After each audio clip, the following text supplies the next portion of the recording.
Grand Risings, beloved, you've happened upon the curious treasures of Yahweh. I'm your sister Renee, and I bid you all an absolutely wonderful Sabbath.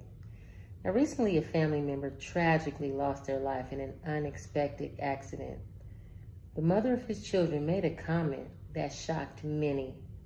It was that he is worth more dead than alive. And what does such a statement truly say about a person who can no longer defend themselves? In life, this same mother kept her children from their father, citing that his inability to provide financially was the reason.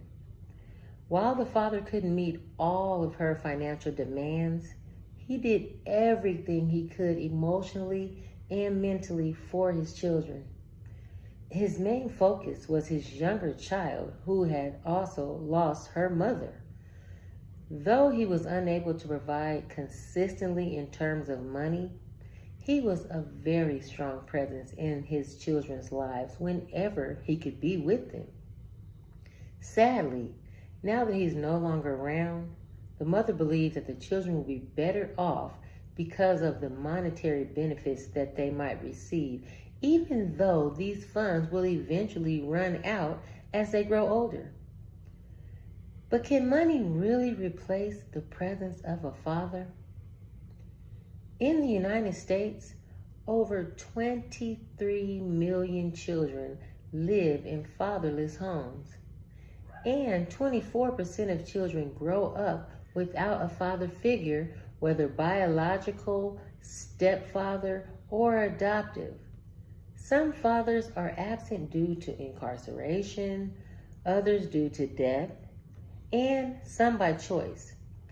Yet there are fathers who desperately want to be in their children's lives, but are prevented from doing so because of financial disputes. This video is not speaking on the deadbeats or the ones who don't claim the children, who use females for money, are drug addicts, womanizers, or abusive. I'm not talking to you. Although all things are possible through Yahuwah, and you too can make a full 360-degree turn your life around. But nevertheless, how can you put a price on a father's presence? In the book of Proverbs, the word speaks on the fathers telling the children to teach their sons how to live productive lives, what type of acquaintances and what type of women to steer clear of, and who to stay close and listen to. And those of you with daughters, one day she will meet someone and she'll either lean into her own understanding, okay? Or she'll either have that foundation of an ideal figure of what to look for in a young man who gains her attention. And sometimes that can mean life or death in some relationships. There's no amount of money that can replace a father's presence in a child's life. While it's undeniable that mothers play an essential, very important role, fathers provide unique guidance and support that no amount of financial assistance can replace. Fathers willing to contribute to their child's emotional, mental, and spiritual well-being should not be penalized for not being able to provide the same financial support deemed as adequate. Fathers are crucial in teaching their sons how to become men. A mother, no matter how strong or nurturing, cannot fully impact the complexities of manhood. Similarly, a father teaches his daughter what qualities to look for in a man, something that cannot be done when he is shut out of her life because of financial constraints. The reality is that many children grow up without the balanced influence of both parents, which can severely impact their future. If you are born in this nation and labeled African American, you're dismantling the relationship between your children and their father is going right along with the agenda set up against you decades before, in setting children, especially the sons, up for failure. In the 1960s, there was a regulation set up to dissolve the father or rid him or any male figure out of the home. And we'll actually get into that in just a moment. Research shows that children who have absent fathers are 2 times more likely to drop out of school compared to children with a father present. When an upright father is present, the odds that a child will graduate high school, have no teen pregnancy, no gang involvement, nor interactions with the penal system are more likely to occur. But back to the regulation.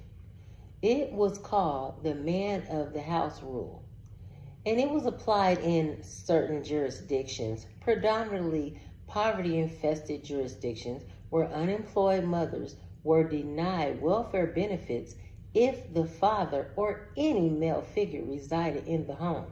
According to studies from the National Center of Fathering, children growing up without a father are more likely to end up in prison, drop out of school, or experience homelessness. The role of fathers in child development is monumental.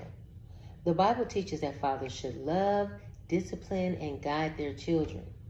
The book of Proverbs emphasizes the importance of a father's wisdom in raising children, urging them to heed their father's instructions. Fathers are meant to be the backbone of the family unit, the strength, the head, the covering. In modern society, many young mothers lack the understanding of how to raise a respectful, modest young woman due to their own struggles and falling into what's believed to be black culture. All the music promotes is harlotry and lasciviousness, and no one believes in modesty leaving something to the imagination anymore. It's clear that the absence of a positive male influence can lead to significant societal issues. So how can we value a father who may not have much to offer financially, but provides emotionally and physically to his children? The lasting impact of a father's absence can go on for generations. I personally recall 2 moments in my life when I felt so low that it was hard to get back up. The latter was with my former husband, but the very first encounter that negatively impacted my life greatly was an experience I had as a teenager, which was with my dad. Now, if you notice, I said dad and not father, because I believe that there's a difference between the two. Now, I already had the misfortune of him not being present in the home growing up. My mother had died years before, and as a young child, I didn't fully understand the significance of her death or his absence. But as a teenager, I felt the weight of it one day when I came across my dad. I was about 15 while walking with a friend to her house. She and I were going in opposite directions of my dad when I noticed him. I said, "Hi," and he responded, "Hey." And then I asked him his name because I noticed that he didn't know that I was familiar to him. And so he gave me his first name, and then he gave a fictitious last name. And then he asked me what my name was. Now, mind you, my first name is a rare name, and it happens to be the same name as his mother. Okay? And of course, our last names were the same. And to my heartbreak, beloved, only then did he realize that he was speaking to his daughter. And as we departed, I bellowed out in crying. I just broke down. I can even count on one hand that he took me and my brother someplace. So all I had were painful memories of him, which shaped my view on fatherhood and relationships. Sadly, I married a man who shared similar traits to my father. He was abusive and unfaithful. Informed to me by my older brother about how he did my mother. But I was too young to see the warning signs, and as I got older, I didn't even know what to look for in a good, healthy relationship. The lack of a father figure in my life led me to make some very poor choices. And I believe that my brother also struggled similarly due to the absence of our father. So today I'm sending out a call to action for mothers and fathers. To the mothers out there preventing your children's fathers from being present in their lives, I urge you to reconsider your actions. If a father is doing his best to be involved, even if he can't provide the financial support that you expect, do not shut him out. For the sake of your children, let them experience the love and guidance of both parents. If you can't see eye to eye, at least come together for the sake of your children. We are our children's first teachers. If they see arguing and swearing constantly and hatred between the two of you, that's the benchmark of their understanding until they learn different or not. As they get into a relationship, it's important to remember that children raised in homes without fathers often face more significant challenges. According to the Fatherless Generation Foundation, 85% of youth in prison come from fatherless homes, and 71% of high school dropouts, and 90% are homeless youth. If the father is not neglecting his children and is making an effort to be present, don't let financial disagreements prevent him from playing that vital role. The family unit is priceless, and nothing can replace the emotional, spiritual, and moral support of a father that he offers. The words we speak matter. Remember that our words have consequences. There's life and death in the power of the tongue. And the Bible warns us that every idle word will be accounted for on the day of judgment. Words spoken in anger and bitterness or disrespect can have lasting consequences on your child's relationship with their father and their future well-being.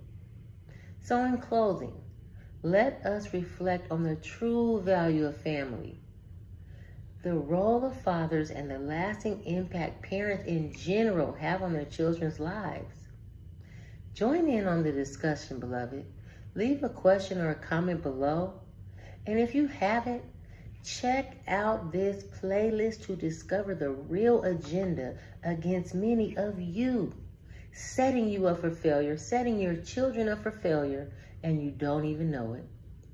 I really hope this video helped you. Blessings to you and your family. Peace and love. Bye.